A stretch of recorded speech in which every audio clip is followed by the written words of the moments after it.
हाय दोस्तों, नमस्ते। मेरा नाम धर्मेंद्र है। आज मैं बहादुरपुर रविदास मंदिर पर हूँ। आप देख रहे हैं बहुत सारे लोग हैं। काशीराम का जो है मृत्यु दिवस आज सब लोगों ने मनाया, शोक दिवस मनाया। और इसके उपलक्ष्य पे कुछ लोग हैं, परिचय कराते हैं आप लोगों से। तो सर अपना नाम बता दीजिए। मेरा नाम वीरेंद्र प्रताप है। मैं दलित उत्थान समिति बहादुरपुर का अध्यक्ष हूँ। तो कहाँ से हैं, कुछ गांव का पता बताएंगे? मेरा गांव अगई बघाड़ है, पोस्ट पिपरागतम, जनपद बस्ती। समिति बताए, थोड़ा स्पष्ट करिए। दलित उत्थान समिति बहादुरपुर बस्ती। तो मेन आप अध्यक्ष हैं? जी, मैं अध्यक्ष हूँ बहादुरपुर। कितने साल से हैं? हम लगभग हैं 10 साल से इस समिति में काम कर रहे हैं।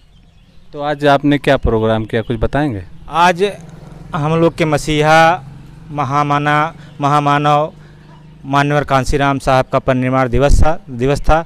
उसी के उपलक्ष्य में हम लोग एक विचार गोष्ठी का आयोजन किए थे। उसी में हम लोगों ने मान्यवर कांशीराम साहब के विचारों को जाना और सबको बताया भी। उनके संघर्षों के बारे में सबको विस्तार से बताया गया कि उन्होंने बहुजन समाज के लिए क्या किए और हमको भी अब उनके नेतृत्व में क्या करना चाहिए, क्या नहीं करना चाहिए, इसी सब विषय पे हम लोगों ने चर्चा किया। तो एक थोड़ा सवाल उठता है, जब मान्यवर काशीराम जी थे तो बसपा अच्छी चल रही थी, इस समय अच्छी नहीं चल रही है, कुछ बताएंगे इसके बारे में? बसपा अभी भी अच्छी चल रही है। थोड़ा सा उसमें है कि जो मोटिवेशन नहीं हो पा रहा है।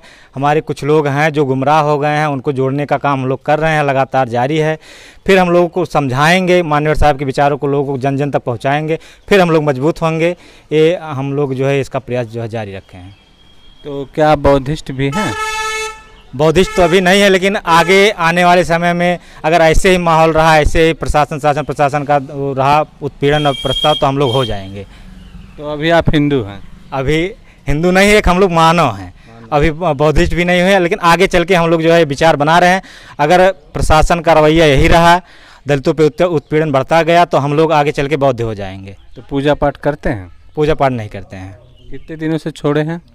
हम लोग मतलब बचपन से ये सब कर रहे हैं। पूजा पाठ नहीं करते हैं। बचपन से नहीं कर? बचपन से नहीं करते हैं। हम लोग को बताया ही नहीं जाता, घर में भी ये सब संस्कार नहीं होता है। पूजा पाठ करने में समय व्यर्थ में जाता है। और पूजा पाठ क्या हमारे दिमाग को शांति जहाँ तक बताते हैं, लेकिन अशांति फैलाता ही, हमको जहाँ तक मालूम है। तो आप इसके बारे में कुछ कहेंगे? हम लोग जो पूजा पाठ में समय लगाना चाहिए, वो समय हम लोग मानव कल्याण में लगाते हैं, लोगों को जागरूक करने में लगाते हैं। और बहुत सारी बातें हैं जो हमारे महापुरुष हुए हैं, उनके विचारों को लोगों तक पहुंचाने में वो समय हम लोग उसमें लगा देते हैं। चलिए सर, अपना परिचय। सर, मेरा नाम सुरेंद्र कुमार आज़ाद है। मैं ग्राम सभा डारी डीहा से बिलोंग करता हूं। हम आज से करीब 3-4 वर्ष पहले, 5 वर्ष के लगभग, दलित उत्थान समिति बहादुरपुर से जुड़े हुए हैं। और हम लोग रोज़ कुछ न कुछ नए विचारों के साथ समाज को जोड़ने का काम करते हैं। और हम लोग सोचते हैं कि जैसे शिक्षा पर हम लोगों का ज़्यादा फोकस है कि हमारे बच्चे जो पढ़ने लिखने में कामयाब नहीं हो पा रहे हैं, उसके प्रति हम लोग का जागरूकता अभियान चलाने के लिए हम सोच रहे हैं कि मतलब गांव-गांव जाकर लोगों को जागरूक किया जाए और बच्चों को मतलब ज़्यादा से ज़्यादा बच्चों को स्कूल तक पहुंचाया जाए, उनको अच्छा दिशा दिया जाए। यही हम लोग का इस समय प्रोग्राम है। और आगे चलकर हम लोग सब लोग को जागरूक करने के लिए एक अच्छी पहल करेंगे और समाज को भी जोड़ने का काम चलता रहेगा। तो क्या आप स्कूल खोलने की तैयारी में हैं? या? आप इस शिक्षा के लिए लोग जागरूक कर रहे हैं, तो क्या आप स्कूल भी खोलेंगे बच्चों के लिए?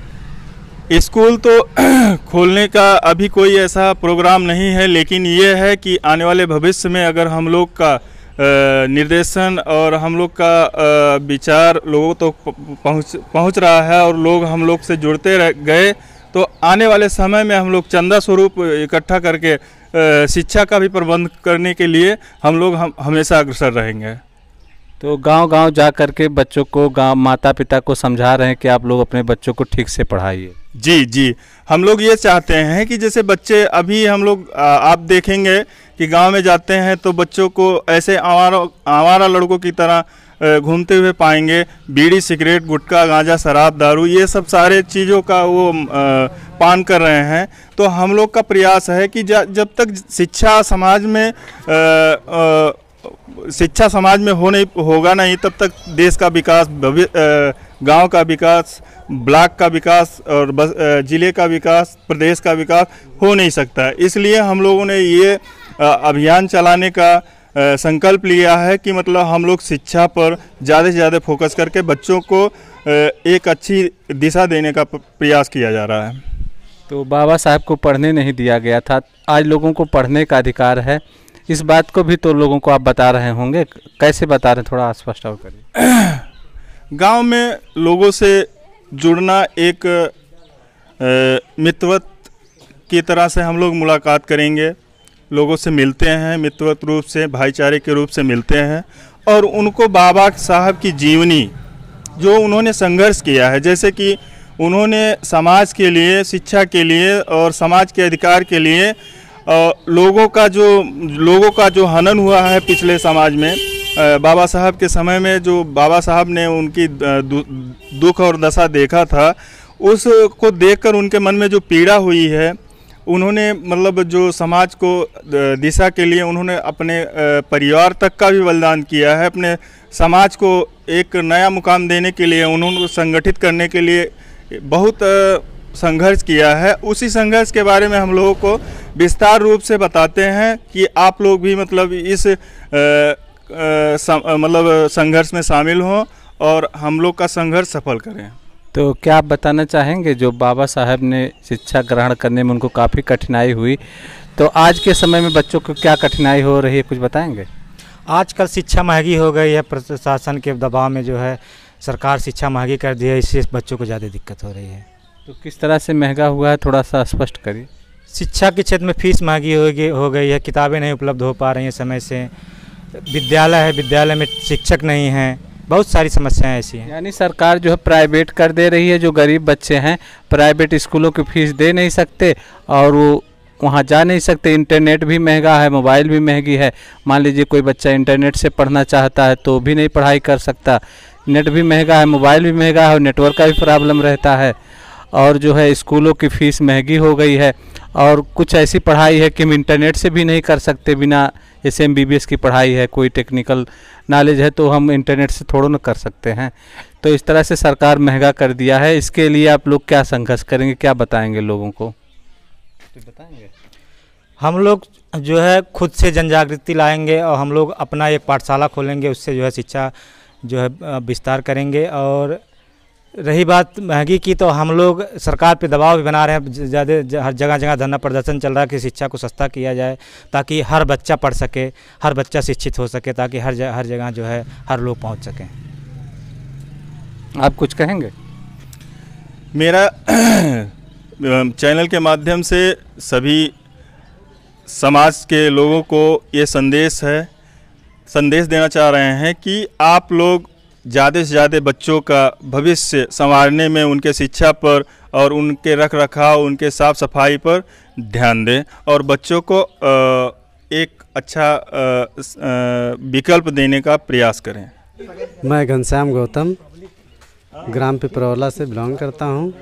मैं दलित उत्थान समिति में कोषाध्यक्ष पद पर हूं और दलित उत्थान समिति से मैं लगभग 10 साल से जुड़ा हूं। तो सर समिति को आगे बढ़ाने के लिए जो है हम लोग हमेशा जो है कार्यरत रहता हूं। इस समय समिति क्या काम कर रही है और पिछले कुछ वर्षों में कुछ काम की है, उसके बारे में कुछ बताएंगे? जी सर, पिछले वर्षों में जो है हमारी समिति जो है ये सामान्य ज्ञान प्रतियोगिता कराई थी और उसके बाद और लोगों को जागरूक करने के लिए कई बार जो है 14 अप्रैल को रैली निकाली जाती है और बाबा साहब के परिनिर्वाण दिवस पर भी जो है हम लोग बाइक रैली निकालते हैं और उसके बाद यहाँ काशीराम साहब जी के जन्मदिन को भी मनाया जाता है, उनके परिनिर्वाण दिवस को भी मनाया जाता है हमारे समिति के द्वारा। और इस समय जो है कुछ महिलाओं को भी समिति में जोड़ने के लिए प्रयास किया जा रहा है, जिस पर बात किया गया है। कुछ महिलाएं जो है जुड़ी हैं, आज लगभग 10-12 महिलाएं जुड़ी हैं समिति से। आगे भी प्रयास किया जा रहा है कि और महिलाओं को जोड़कर अपने समाज को जागरूक किया जाए। यदि आपके समिति को कोई सहायता देना चाहे तो कुछ बताएंगे कैसे आपकी सहायता कर सकता है कोई? जी सर, हमारे समिति में जो है अभी तक सहायता हम लोग नहीं लेते थे किसी से। जो भी प्रोग्राम होता था सब हम लोग अपने हिसाब से जो है मैनेज कर लेते थे। लेकिन अब इस समय हम लोग सोच रहे हैं थोड़ा सा सब लोगों से कुछ थोड़ा बहुत चंदा लिया जाए। जो भी ऑनलाइन ये वीडियो के माध्यम से जो लोग आपकी बात देख रहे हैं, आपकी बात सुन रहे हैं, यदि वे सहायता देना चाहते हैं, कहीं दूर बैठे हैं, तो कोई व्हाट्सएप नंबर या कोई नंबर या कोई संपर्क नंबर बताएंगे जिससे वो सहायता दे सकें आपकी? कोई विदेश में बैठा हो, कहीं दूर बैठा हो, आपकी सहायता करना चाहता हो? जी सर, अगर कोई हमारे समिति को सहायता देना चाह रहा है तो उसके लिए हमारा व्हाट्सएप जो है चालू रहता हमेशा। वो 9628 है।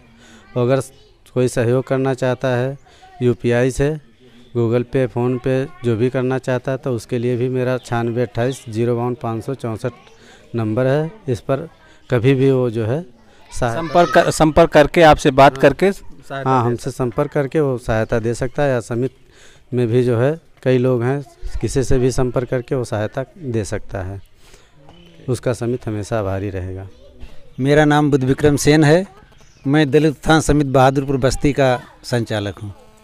तो कितने दिन से काम कर रहे हैं? ये समिति जब से बनी है, यानी कि कम से कम 11 साल से हम लोग इस समिति के माध्यम से जो है जन जागरण का काम कर रहे हैं। तो शुरुआत कैसे किए थे, कुछ बताएंगे? शुरुआत में जैसे हम लोग ऐसे ही एक बार सब लोग बैठ के चर्चा कर रहे थे, तो हम लोगों ने कहा कि अपना ये क्षेत्र जो है वो सामाजिक रूप से थोड़ा पिछड़ा हुआ है, तो हम सब लोग मिल करके और क्यों ना जो है एक समिति के माध्यम से समाज में गांव-गांव जाकर जन जागरण का कार्यक्रम किया जाए। तो सब लोगों ने कहा कि हाँ ये तो बड़ी अच्छी बात है। फिर उसी बीच हम लोगों ने सबसे पहली मीटिंग अपनी कचूरे में दिन में हम लोग मीटिंग लगाए। फिर उसके बाद हम लोगों ने वहाँ अपना उद्देश्य तय किया और उसके बाद फिर कार्रवाई आगे बढ़ता चला गया। तो जब शुरुआत में समिति का गठन हुआ था और आज में क्या अंतर है, कुछ बताएंगे? आज अंतर ये है कि अब हमारी इस कमेटी की पहचान पूरे ज़िले में हो चुकी है। कमेटी के माध्यम से हम आपको बताना चाहते हैं कि हम लोगों ने एक बार बहुजन सामान्य ज्ञान प्रतियोगिता का आयोजन किया था। 1200 छात्र उस परीक्षा में बैठे थे और दिलचस्प बात यह है कि उसमें सभी जाति और वर्ग के लोगों ने उस प्रतियोगिता में भाग लिया और जो मेरिट लिस्ट बनी उसमें भी सभी जाति और वर्ग के लोगों ने मेरिट लिस्ट में स्थान पाया और उनको उस समय के जो तत्कालीन अपर आयुक्त महोदय BK दोहरे साहब थे, उनके कर कमलों द्वारा सबको पुरस्कृत किया गया बुद्ध पूर्णिमा के दिन। तो उस प्रतियोगिता में किस चीज़ों का आपने प्रोत्साहन दिया था, क्या क्या सिलेबस में रखा था, कुछ बताएंगे? सिलेबस में हमने उसमें रखा था कि जो बहुजन महापुरुष हैं उनके बारे में जानकारी और 100 क्वेश्चन थे और उसके बाद उसमें कुछ गणित, जनरल गणित, सामान्य ज्ञान और उसके बाद कुछ इंग्लिश के क्वेश्चन और कुछ रीजनिंग के क्वेश्चन। तो आने वाले समय में इस तरह की प्रतियोगिता का आयोजन कभी करना चाहेंगे? जी बिल्कुल करना चाहेंगे। हम लोग एक बार प्रयास फिर किए थे लेकिन कोरोना काल की वजह से वो डिले हो गया और हम लोग फिर उसके बारे में जो है वो प्रोफार्मल तैयार कर रहे हैं, विचार विमर्श चल रहा है। जल्दी ही आने वाले समय में आप देखेंगे कि अब की बड़े पैमाने पे जो है सामान्य ज्ञान प्रतियोगिता का आयोजन किया जाएगा। तो कुछ प्राइस भी दिए थे बच्चों को? जी बिल्कुल प्राइज दिए थे। उसमें हमने 2 वर्ग रखा था, एक जूनियर वर्ग, एक सीनियर वर्ग। जूनियर वर्ग में हम 1 से 5 तक के बच्चों को रखे थे। सीनियर वर्ग में हम जो है ऊपर से जितने भी थे 6 से ऊपर 12 तक या ऊपर जो भी हो सब पर 2 गोल में हमने उनको बांटा था। और मज़े की बात है कि दोनों ग्रुप में जो सबसे टॉपर बच्चे थे वो जूनियर के बच्चे थे, मतलब जो 1 से 5 तक के बच्चे जो सबसे हाईएस्ट नंबर लाए। लेकिन चूंकि 2 ग्रुप बना था, इनाम हमको अलग अलग देना था। उसमें फर्स्ट प्राइज़ साइकिल था, जो पहले स्थान पे आएगा उसको साइकिल, दोनों ग्रुप में अलग अलग एक साइकिल। जो सेकंड प्राइज़ था वो था ये स्टैंड वाला पंखा फर्राटे वाला, और जो तीसरे स्थान पे था उसको सीलिंग फैन का था। और उसके अलावा जो और 20-20 उसके अलावा और जो 20-20 मेरिट में थे उनको हम लोगों ने दीवार घड़ी देकर पुरस्कृत किया था। तो ये पैसे कहाँ से आए थे, कुछ बताएंगे? ये पैसे हम लोग, हमारी जो कमेटी के जितने भी सदस्य हैं, हम सब लोग स्वयं में जो है एकत्र करते हैं और जब कार्यक्रम के माध्यम से और भी जो लोग उसमें सहयोग स्वेच्छा से देना चाहें। हम लोग कभी मतलब अभी तक हम लोगों ने किसी से चंदा लिया नहीं है। हमारे कमेटी के जितने मेंबर हैं वो स्वयं में अपने पास से हम लोग पैसा एकत्र करते हैं और जिस दिन प्रोग्राम ऑर्गेनाइज करते हैं उस दिन अगर जिनकी जो है इच्छा हुई दे दिए, ऐसे ही प्रोग्राम चलता रहता है।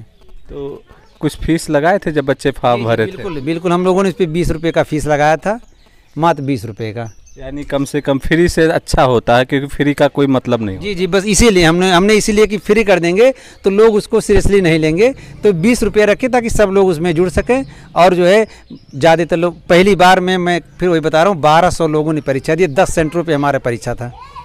तो अभी तो लोग डिमांड कर रहे होंगे कि आप परीक्षा कब कराएंगे? बिल्कुल बिल्कुल, बहुत सारे बच्चे पूछते हैं सर अगला परीक्षा कब होगा, अगला परीक्षा कब होगा। हम लोगों के बाद भी और लोगों ने सोचा कि परीक्षा कर ले, हालांकि वो सफल नहीं हो पाए। हम लोगों से लोगों की अपेक्षा है, क्योंकि हम लोगों की परीक्षा थी उसमें कोई भी नीट एंड क्लीन, बिना नकल के, बिना पक्षपात किए। और आपको जानकारी देना चाहूँगी, गौर के बच्चा, जो गौर का एक बच्चा था, गौर ब्लॉक का, वो का बच्चा फर्स्ट प्राइज लेके साइकिल लेके गया था। और एक बच्चा कहाँ का था, एक क्योंचा का था, एक क्योंचा का बच्चा फर्स्ट प्राइज लेके गया था। हम लोग यहाँ के हैं, यहाँ का बच्चा ये भी नहीं कि कोई मतलब, उसमें हम लोग पूरी तरह से निष्पक्ष रूप से कापी जांची गई, निष्पक्ष रूप से पुरस्कार वितरण हुआ। ये आपका प्रतियोगिता बहुत अच्छा है, क्योंकि जब अपने महापुरुषों के लोग जानेंगे तभी आगे बढ़ेंगे। यदि हम अच्छे लोगों को जानेंगे तो अच्छे बनेंगे, खराब लोगों के साथ रहेंगे तो खराब बनेंगे। जी जी, और मैं इस पर एक और जानकारी जोड़ देना चाहता हूँ कि हम लोग एक बुकलेट भी छपवाए थे। दुर्भाग्य से आज है नहीं तो मैं आपको देता, आने वाले समय जब मिलेंगे तो हम आपको देंगे। बहुजन सामान्य ज्ञान की हम लोग एक पतली सी बुकलेट छपवाए हैं, उसमें महापुरुषों के बारे में प्रश्नोत्तरी टाइप है। और दिलचस्प बात यह है कि सारे बच्चे पूरी किताब को रट ले गए थे, पूरी किताब। अगर मैं बाहर से क्वेश्चन ना देता तो शायद 100 पे भीड़ लग जाती, पूरी किताब को लोग रट डाले थे। अब आज भी अगर किसी पूछो, हो सकता है हमारे बहुत से साथी उस क्वेश्चन को ना जानते हो, लेकिन वो बच्चे जो किताब पढ़े वो सारे पेज, उसे 2 फायदा एक सर हो गया। एक तो बच्चे याद हो गया, उनके गार्जियन भी सब पढ़ने लगे उस किताब को, जिनके गार्जियन भी पढ़ते हैं, हाँ यार तुम तो बड़ी अच्छी चीज़ें हैं ये चीज़ें। तो उससे एक ये भी फ़ायदा हुआ कि पूरी किताब को बच्चों ने पढ़ लिया। और मुझे लगता है कि वो हमेशा अगली परीक्षा देंगे तो आगे। इस समय जो है बाबा साहब को कोई चाहे किसी भी जाति का हो, भारत का कोई विद्वान हो, तो निश्चित है उनको पढ़ा होगा या उनको ज़रूर जानता होगा। तो इसी तरह से यदि हम अपने महापुरुषों को जगाएंगे, महापुरुषों के विचार को प्रचलित करेंगे, आपका तरीका बहुत अच्छा है। और फिर आप कब शुरू करना चाहते हैं, कुछ बताएंगे फिर? जी जल्दी ही हम लोग वही बुकलेट छपवाने वाले हैं। उसका वो प्रोफार्मा लगभग कंप्लीट हो चुका है, ड्राफ्ट बस 1-2 पेज उसमें है। उसके बाद वो प्रेस में चला जाएगा। जैसे ही किताब छप के आया उसके बाद फिर फार्म छप जाए, फिर उसके बाद फार्म भरना शुरू हो जाएगा। सिलेबस भी देते हैं कि वो ऐसे सिलेबस के लिए? सिलेबस में हम वही बताते हैं कि ज़्यादातर बहुजन समाज के जो महापुरुष हैं उनके बारे में रहता है। 60-40 का रेशियो हम लोग रखते हैं, यानी 60% बहुजन समाज के बारे में, महापुरुषों के बारे में, और 40% सामान्य ज्ञान, जो सामान्य समझ उसका क्या है, उसका भी हम लोग मूल्यांकन करते रहते हैं। यानी पढ़ाई भी थोड़ी हो जाए। जी जी बिल्कुल बिल्कुल, दोनों में हम लोग सामंजस्य बैठा के चलते हैं कि जी जी। अब की बार हम लोग, पिछली बार हम लोग जब उसको दिए थे तो निर्देश में बताए थे कि 5 क्वेश्चन गणित का रहेगा, 5 क्वेश्चन इंग्लिश का रहेगा, सारा चीज़ में बता के देते हैं। जैसे सिलेबस एकदम कर देंगे तो बच्चों को तैयारी करने में आसानी होगी, और जो आपका छोटा कोर्स भी नहीं वो कोर्स बढ़ भी जाएगा। जी जी, सिलेबस के हम लोग ऐसे बता के देते हैं कि जैसे जो 1 से 5 तक के जो बच्चे हैं उनको कक्षा 4 तक के ही सिलेबस से आएगा। बाई चांस वो 5 में गया है लेकिन 5 कभी पूरा कंप्लीट तो किया नहीं है, लेकिन 4 तक वो कंप्लीट है, तो 1 से 4 तक का उसको लेते हैं। स्कूल का सिलेबस रहता है, महापुरुषों का सिलेबस? जी जी बिल्कुल बिल्कुल, महापुरुषों का अलग रहता है और स्कूल के सिलेबस में जो वही रहता है। 1 से 4 तक का जो जूनियर का है, और 5 से लेकर और जो 8 तक का है वो सीनियर का है। बस साधारण सिलेबस, इस तरह से स्पष्ट सिलेबस रहता है। जी जी बिल्कुल बिल्कुल, एकदम स्पष्ट है, कहीं कोई दिक्कत नहीं है, सब चीज़ स्पष्ट रहता है। और ये चीज़ मैं फिर वो बात कहता हूँ कि उसमें कोई भी चीज़, सब आपके पढ़े हुए चीज़ रहते हैं, ध्यान ना दे अलग बात, कि सारी चीज़ उसके किताब से रहते हैं, जो सरकारी किताब होता है परिषद विद्यालयों में। एक आखिरी क्वेश्चन हमारा है, बहुत सारे लोग जो है अंबेडकर जी के आरक्षण से, बाबा साहब के आरक्षण से नौकरी पा गए हैं, उनके अंदर इतनी योग्यता नहीं थी कि वो सरकारी सर्विस पा जाए, फिर भी वो उनको नहीं जानना चाहते हैं, इसके बारे में आप क्या कहेंगे? दरअसल वो अंधकार में भी जी रहे हैं। यही तो दुर्भाग्य है कि जैसे बाबा साहब एक बार आगरा में सम्मेलन कर रहे थे तो उन्होंने उस सम्मेलन में रोते हुए कहा कि मुझे पढ़े लिखे समाज के लोगों ने धोखा दिया। वो ये ऐसे आज भी लोग धोखा दे रहे हैं। उनको वो सोचते हैं कि मैं अपनी योग्यता के बल पर पा गया, जबकि उन्होंने सोचना चाहिए कि जिस क्षेत्र में आरक्षण नहीं है वहाँ वो देखे कि उनका कितना प्रतिनिधित्व है, और उनको भी जो है उस अंधकार से निकलना होगा। जितने जल्दी समझ जाएंगे उनका भी भला होगा, समाज का भी भला होगा। ऐसे लोगों से बातचीत करना जरूरी, क्योंकि बातचीत के बगैर ही हम कोई काम आगे नहीं कर सकते। बातचीत करना, ऐसे लोगों से कैसे बातचीत किया जाए, कुछ बताएंगे? हम लोग निरंतर ऐसे लोगों के संपर्क में रहते हैं और सोशल मीडिया के माध्यम से भी उनसे जुड़ते हैं, और उनके सम्मेलनों के माध्यम से, मीटिंग के माध्यम से हम लोग उस चीज़ को बताते हैं कि जो भी आज हम लोगों की जो भी देन है वो हमारे महापुरुषों की देन है, परम पूज्य बोधिसत्व बाबा साहब की देन है। और अगर हम उसको आगे ना बढ़ा पाएँ तो कम से कम उसको बना के तो चले। अगर हम नहीं बनाएंगे तो फिर आने वाले समय में ये पूरे समाज के लिए बहुत ही, जैसे हम लोग एशिया में रहते हैं, एशिया के अगल बगल सारे देश जो है संविधान नहीं है, वहाँ कोई स्वतंत्रता नहीं है। पाकिस्तान हुआ और चीन हुआ, यहाँ श्रीलंका है, ऐसे बहुत सारे देश हैं अगल बगल के, तो उस स्वतंत्र देश के अंतर्गत नहीं आते हैं। भारत इतना अच्छा लोकतंत्र भारत का है, और इसको बचाने के लिए आप लोग जागरूक करेंगे? जी बिल्कुल करेंगे, और लोकतंत्र और संविधान की रक्षा के लिए हर जिम्मेदार नागरिक को, वो किसी भी जात का हो, किसी वर्ग का हो, उसकी जिम्मेदारी बनती है कि जो लोकतंत्र और संविधान की रक्षा हो। क्योंकि जो लोकतंत्र और संविधान ही सुरक्षित नहीं रहेगा तो हम सब कोई सुरक्षित नहीं रहेगा, और जब लोकतंत्र और संविधान सुरक्षा रहेगा तो देश तरक्की करेगा, हम सब तरक्की करेंगे। क्योंकि संविधान जो है व्यक्ति की आज़ादी पर जोर देता है और बौद्ध धर्म पर आधारित संविधान है। तो जब व्यक्ति आज़ाद होगा, अपने मुक्त विचारों से सोचेगा, तभी कुछ नया आविष्कार करेगा, कुछ अच्छा करेगा। जी बिल्कुल, बल्कि यहाँ तक मैं कहता हूँ कि बौद्ध धर्म जो है वो हमेशा तर्क पे आधारित हो, तर्क और विज्ञान पे आधारित होता है। कभी कभी कुछ लोग ऐसे बात कर देते हैं तो हम लोग उस पर कहते हैं कि देखिए बौद्ध धर्म वैज्ञानिक धर्म है। जो चीज़ विज्ञान की कसौटी पर खरा ना उतरे वो बौद्ध धर्म का अंग नहीं हो सकता। तो ये बौद्ध धर्म लोग समझते हैं, हिंदू धर्म, ईसाई धर्म, सिख धर्म, ये किसी धर्म से तुलनात्मक रूप से धर्म नहीं है, ये साइंटिस्ट का धर्म है। जी जी बिल्कुल साइंटिस्ट का धर्म है, बल्कि उसको धर्म नहीं उसको धम्म कहा जाए तो उचित होगा। अभी आपने देखा होगा कि दिल्ली में प्रोग्राम हुआ 5 तारीख को, उसमें 10,000 लोगों ने बौद्ध धर्म की दीक्षा ली। उस पर बहुत सारे लोगों के पेट में दर्द है, वो तमाम तरह के उस पर क्रिटिसाइज कर रहे हैं, लेकिन ऐसा नहीं होना चाहिए। भारत मूलतः बौद्ध देश था, अब भी है, लेकिन साक्ष्य मिटाने का प्रयास करें, लेकिन साक्ष्य अभी मौजूद है। देखिए साक्ष्य प्रयास कितनों भी कर लें, लेकिन साक्ष्य मिटने वाला नहीं, बल्कि जो चीज़ दबी हुई थी वो अब धीरे धीरे निकल के आ रही है। बहुत सारे जो है बौद्ध स्थल थे, उसको लोगों ने अपने अपने धर्म के हिसाब से कब्जा कर रखा है, लेकिन वह दिन दूर नहीं जब वो फिर से बौद्ध धर्म के पास होगा और भारत पुनः जो है बौद्ध धर्म के रास्ते को पे आगे बढ़ेगा, और देश भी समृद्ध होगा, देशवासी भी समृद्ध होंगे। और कुछ कहना चाहेंगे? बस यही कहना चाहेंगे कि अंतिम हमारा जो है यही लक्ष्य है कि समता मूलक समाज की स्थापना हो, जिससे सबका विकास हो। जी बिल्कुल, हमने कहा है कि समता मूलक समाज का मतलब होता है कि बराबरी पे रहें। एक चीज़ है समानता, एक मैं आपको इस पे थोड़ा सा अपनी तरफ से जोड़ दूं कि एक होता है समानता, एक होता है समरसता। एक लोग हैं जो समरसता की बात करते हैं, वो समानता की बात नहीं करते हैं। हम लोग समरसता की नहीं समानता की बात करते हैं, और सबके साथ सामाजिक न्याय हो, हर मामले में सबको बराबरी का हक मिले। ये समरसता और समानता थोड़ा सा और स्पष्ट कीजिए। इसको मैं एक उदाहरण के माध्यम से आपको समझा दूं कि एक होता है जैसे खटिया, और एक होता है तख्ता। तख्ता तो आप समझ रहे हैं ना, जो लकड़ी का बना होता है जी। तो तख्ता जो है वो समानता का प्रतीक है, और खटिया जो है वो समरसता का प्रतीक है।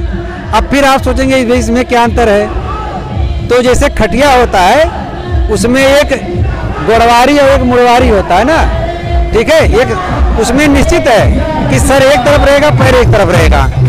तो उसमें क्या होता है कि उसमें विषमता मूलक समाज का प्रतीक है कि एक तरफ सर रहेगा, एक तरफ पैर रहेगा। और तख्ता जो होता है उसमें समता मूलक, उसमें आप ये विभेद नहीं कर सकते हैं कि किधर सर रखा जाएगा, किधर पैर रखा जाएगा। तो जो लोग समरसता की बात करते हैं वो सोचते हैं कि जैसे खटिया में 2 तरह की चीज व्यवस्था है, यानी समरसता एक राजनीतिक शब्द है जिसको अपने हिसाब से सेट किया जा सकता है। अपने हिसाब से सेट और समाज को गुमराह किया जाता है, और उसके हिसाब से वो वर्ण व्यवस्था को लागू करना चाहते हैं, समरसता जैसे शब्द के माध्यम से, और हम लोग उसके खिलाफ समानता शब्द की बात करते हैं। जिसे तकत है चौकी है, ना उस पर कोई गोड़वारी हो ना मुड़वारी हो, सब बराबर, कोई किधर भी बैठ जाए तो कोई छोटा बड़ा नहीं होता है। आप अपने मेहनत से आगे बढ़े, कोई मतलब अपने जात के कारण कुल के कारण से आगे ना बढ़े, और जो है यदि सब व्यक्ति की आज़ादी मिलेगा तभी आविष्कार होगा। इसी कारण से यूरोप आगे बढ़ा है। जी बिल्कुल आगे बढ़ा है। और हमारे यहाँ चूँकि शिक्षा कुछ लोगों के जो है तक सीमित रहा, इसीलिए देश पीछे रहा। वो एक वर्ग तक शिक्षा सीमित रही, बाकी लोग उससे दूर रहे तमाम कारणों से, इसीलिए हम लोग आगे नहीं बढ़ पाए। जैसे जैसे शिक्षा का विकास होगा वैसे वैसे देश तरक्की करेगा। शिक्षा सब तक पहुंचनी चाहिए, निःशुल्क एवं अनिवार्य सबके पास पहुंचनी चाहिए।